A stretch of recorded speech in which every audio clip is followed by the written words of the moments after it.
The reality is that he has presided over a budget that unravelled in 2 days and now contains a £4.4 billion black hole in it.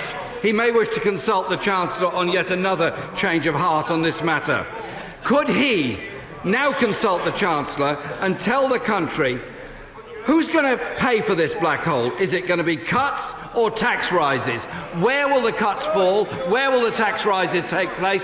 £4.4 billion has to be found from somewhere. Oh, suddenly the king of fiscal rectitude speaks. He may have noticed the budget passed last night, and it's a budget that cuts the deficit in every year of this Parliament. It's a budget that delivers a surplus by the end of this Parliament, and none of that is going to change. He talks about this budget. I'll tell him, look, hold on. The hostile, you shout, hostile shout, that's right. But neutral but not hostile, you have to be quiet, I think. Oh. Hold on, no.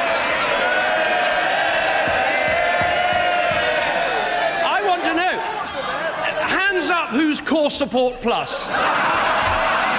Anyone else?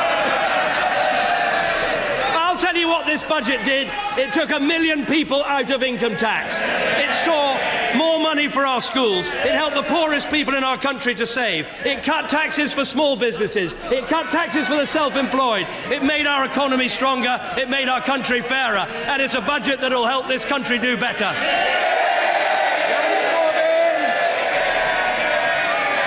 Mr. Speaker, the truth is it was a budget that fell apart in 2 days. The truth is that many people with disabilities went through the most unbelievable levels of stress and trauma after the PIP announcement was made. There are many people who are still going through stress and trauma in our society. There are still... I'm not sure that those members...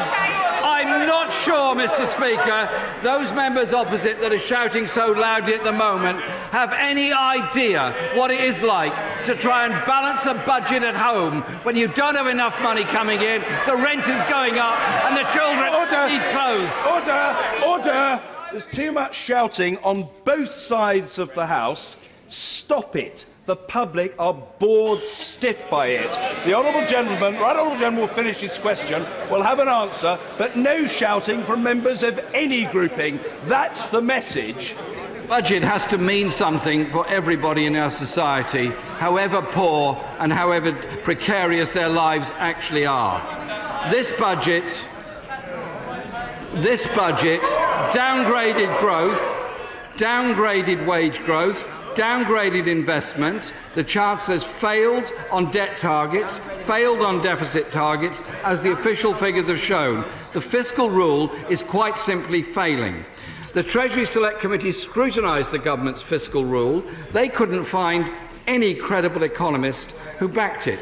Can the Prime Minister find anybody that backs a budget and a policy that is a budget with a big hole in it and downgrades every single forecast that they set themselves before the budget was made?